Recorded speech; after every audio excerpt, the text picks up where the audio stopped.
Canada आने के बाद इस फायर अलार्म के डर से बेशक ही मैंने स्मोकी रेसिपीज़ बनानी कुछ कम कर दी हो, पर दोस्तों एज ए पंजाबी घर पे परांठे ना बनाए जाए ये तो हो ही नहीं सकता। और आज मैं मेरी फेवरेट गोभी के परांठे की रेसिपी आपके साथ शेयर करने वाला हूँ। इस वीडियो में मैं 2 डिफरेंट टाइप से गोभी के परांठे बनाने वाला हूँ और उसी के साथ कुछ ऐसे टिप्स एंड ट्रिक्स शेयर करूँगा जिससे देखना आपके परांठे कितने बढ़िया बनेंगे। सबसे पहले हम लेंगे कॉलीफ्लावर, जिसमें से मैं 3/4 हिस्सा यूज़ करने वाला हूँ। हमें इस गोभी को अच्छे से धो के छोटे पीसों में कट करके इसे सुखा लेना। गोभी के परांठे बनाते वक्त सबसे ज़्यादा दिक्कत दोस्तों गोभी का मॉइस्चर ही करता है, जिसके कारण परांठे अक्सर फट जाते हैं। इसलिए दोस्तों हमेशा कोशिश करें कि गोभी को थोड़ा एडवांस में ही धो के उसे अच्छे से सुखा लें। अब जब तक मेरी गोभी सूख रही है मैं अपने परांठों के लिए आटा गूंद लेता हूँ, जिसके लिए मैं लूँगा 2 कप गेहूं का आटा। दोस्तों ये नॉर्मल आटा है जिससे हम फुलके भी बनाते हैं। अब कई लोग इस आटे में नमक, मिर्च और मसाले भी ऐड करते हैं, जो दोस्तों आप करना चाहे तो कर भी सकते हैं, पर अगर ये डो बच जाए तो दोस्तों मसाले वाले फुलके बिल्कुल भी अच्छे नहीं लगते।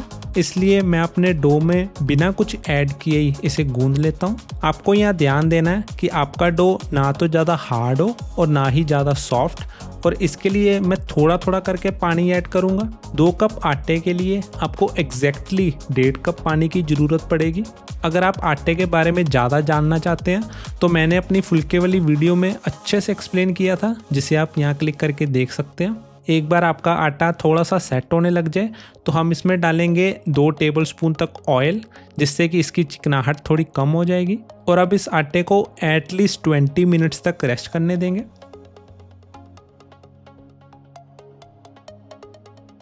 नेक्स्ट हमें एक गोभी का मिक्सचर बनाना होगा, जिसके लिए मैं लूँगा 1.5 प्याज। मेरे प्याज काफ़ी छोटे साइज़ के थे इसलिए मैंने 1.5 प्याज लिया। इसी के साथ आपको 5 से 6 लहसुन की कलियाँ और थोड़ी सी अदरक ले लेनी है। मैं यहाँ पे 2 हरी मिर्चों का इस्तेमाल भी कर रहा हूँ। हमें अपने प्याज और हरी मिर्च को एकदम फाइन चॉप कर लेना और मैं अपनी अदरक और लहसुन को एक ग्रेटर की मदद से ग्रेट कर लूँगा। दोस्तों आपको ध्यान देना है कि आपको प्याजों को ग्रेट नहीं करना, वरना वो अपना पानी छोड़ देंगे। अगर आप अपने प्याज नहीं काटना चाहते तो आप वो धागे वाले चॉपर से भी अपने प्याजों को कट कर सकते हैं। एक बार आपके जिंजर और गार्लिक ग्रेट हो जाए तो नेक्स्ट मैं इसी ग्रेटर की मदद से अपनी गोभी भी ग्रेट कर लूँगा। हमें एक एक करके अपनी सारी गोभी को ग्रेट कर लेना। दोस्तों आप यही काम वो धागे वाले चॉपर से भी कर सकते हैं, पर उसमें कई बार गोभी थोड़ी अनइवन सी रह जाती है, इसलिए इस बात का ध्यान रखेंगे कि सारी गोभी एक ही साइज़ की हो। अब एक बार आपकी सारी गोभी ग्रेट हो जाए तो हम इसमें डालेंगे अपने चॉप्ड अनियंस, हरी मिर्चें, जिंजर एंड गार्लिक। अब इसमें हम मसाले डाल लेंगे। 1 टीस्पून भर के नमक, आधा टीस्पून स्पाइसी वाली रेड चिली पाउडर, 1 टीस्पून धनिया पाउडर, एकदम चुटकी भर हल्दी जो कि दोस्तों ऑप्शनल है, 3/4 टीस्पून जीरा पाउडर, 1 टीस्पून अजवाइन जो कि डाइजेशन में मदद करेगी, 3/4 टीस्पून अमचूर पाउडर जो आपके गोभी को थोड़ा चटपटा सा टेस्ट देगा, और लास्ट में मैं ऐड करूँगा 3/4 टीस्पून गरम मसाला। आप इन मसालों के साथ थोड़ा सा चाट मसाला भी ऐड कर सकते हैं, पर दोस्तों नमक का थोड़ा ध्यान ही रखेंगे। अब हमें यहाँ पे मसालों को अच्छे से मिक्स कर लेना। एक बार आपके मसाले अच्छे से मिल जाएं तो दोस्तों अब हमें इस गोभी को 5 मिनट के लिए रोस्ट कर लेना। हम अपनी हीट को मीडियम हाई पे रखेंगे और दोस्तों इस रोस्टिंग के कारण आपकी गोभी में से जो एक्स्ट्रा पानी होगा वो सारा उड़ जाएगा और गोभी में से थोड़ा कच्चापन भी कम हो जाएगा। अब यहाँ पे ध्यान देंगे कि हमें गोभी को ज़्यादा रोस्ट नहीं करना, और क्योंकि हमने कोई भी तेल ऐड नहीं किया था तो गोभी में से जैसे ही पानी उड़ेगा वो नीचे चिपकनी शुरू हो जाएगी। इसलिए दोस्तों एग्जैक्टली 5 मिनट बाद आपको इसे हीट से हटा लेना और फिर से एक बाउल में ट्रांसफ़र कर लेना। मैं इस गोभी में थोड़ा फ्रेश कटा हुआ सिलेंट्रो भी ऐड कर रहा हूँ, जो आपके परांठे का टेस्ट और भी बढ़ा देगा। दोस्तों अब हमें इस मिक्सचर को थोड़ी देर के लिए ठंडा होने देना।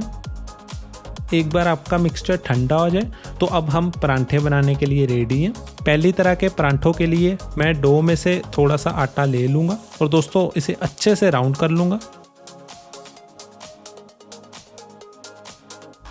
अब हमें इसे थोड़ा सा बेल लेना और जिस तरह हम फुलके बनाते हैं उसी तरह हमें इसे थोड़ा सा बड़ा कर लेना। दोस्तों यहाँ पे ध्यान देंगे कि हमें साइड्स को एकदम पतला रखना। एक बार आपका इस साइज का फुल्का सा रेडी हो जाए तो अब हम इसमें अपनी गोभी भर लेंगे। अब आपको यहाँ पे बहुत ज़्यादा गोभी नहीं भरनी, वरना दोस्तों आपका परोठा बिल्कुल टूटने लग जाएगा, इसलिए गोभी को थोड़ा लिमिट में ही ऐड कीजिएगा। आपको इस तरह एक एंड से शुरू होके अपने डो में प्लेट्स डाल लेनी है और दोस्तों अपने परोठे को अच्छे से बंद कर लेना।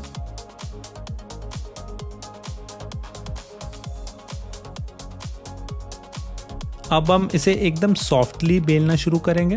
दोस्तों गोभी का परोठा अक्सर फट जाता है और यही इसका सबसे मुश्किल पॉइंट है, इसलिए आपको लगातार आटे की डस्टिंग करते रहना और इसे स्लोली बेलते रहना, जिससे कि इसका साइज थोड़ा बड़ा हो जाए।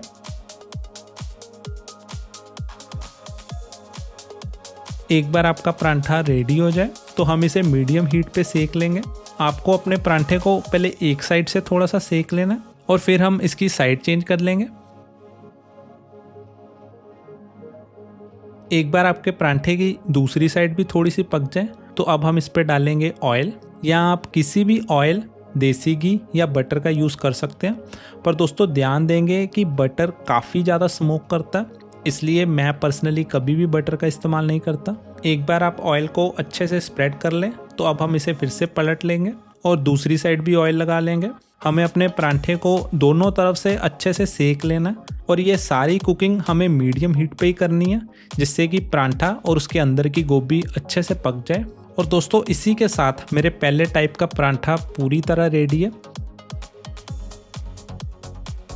आप इस परांठे को बटर, अचार और दही के साथ सर्व कर सकते हैं।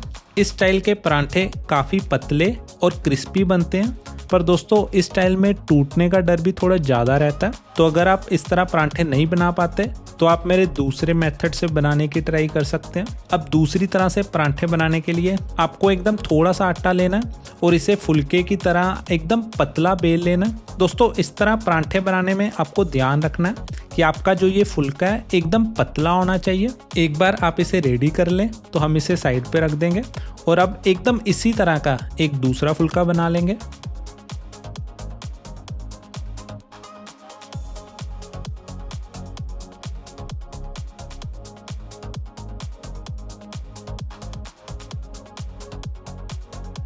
एक बार आपका दूसरा फुल्का भी रेडी हो जाए तो अब हम इस पे अपनी गोभी की एकदम पतली लेयर लगाएंगे। दोस्तों इस तरीके की बेस्ट बात यही है कि आपके गोभी के परांठे बिल्कुल भी फटेंगे नहीं, पर आपको यहाँ पे ध्यान रखना है कि एक तो आपके दोनों फुल्के एकदम पतले होने चाहिए और दूसरा आपको बहुत ज़्यादा गोभी नहीं डालनी, वरना आपका परांठा काफ़ी ज़्यादा हैवी हो जाएगा।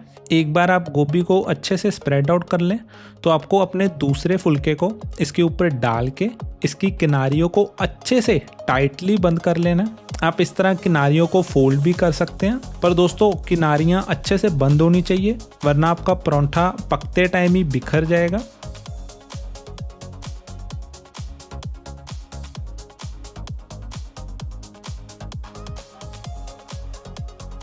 एक बार आपका परांठा रेडी हो जाए तो आपको इस तरह मिडल में भी थोड़ा सा प्रेशर डाल के इसे अच्छे से बंद कर लेना है और इसमें से सारी एक्सेस हवा निकाल लेनी है। मेरा दूसरे टाइप का परांठा भी पूरी तरह रेडी है, तो हम इसे पहले की तरह ही पका लेंगे। पहले एक साइड से पकाएंगे, फिर दूसरी साइड से पकाएंगे, फिर इस पर थोड़ा सा ऑयल लगा लेंगे और फिर इसे दोनों साइड से दोबारा पका लेंगे।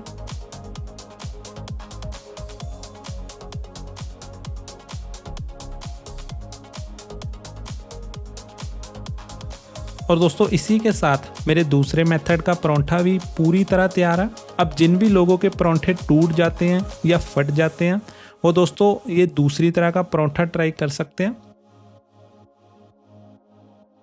मैं आपको दिखा देता हूँ कि मेरे परांठे में कितनी अच्छे से गोभी भर रखी है। तो दोस्तों इस गोभी के परांठे को एक बार ट्राई करना तो जरूर बनता है। वीडियो पसंद आई हो तो एक लाइक जरूर छोड़ते जाइएगा और इसी तरह की कई सारी इंडियन रेसिपीज आप मेरे चैनल पे देख सकते हैं। मैं मिलता हूँ आपसे किसी और वीडियो में।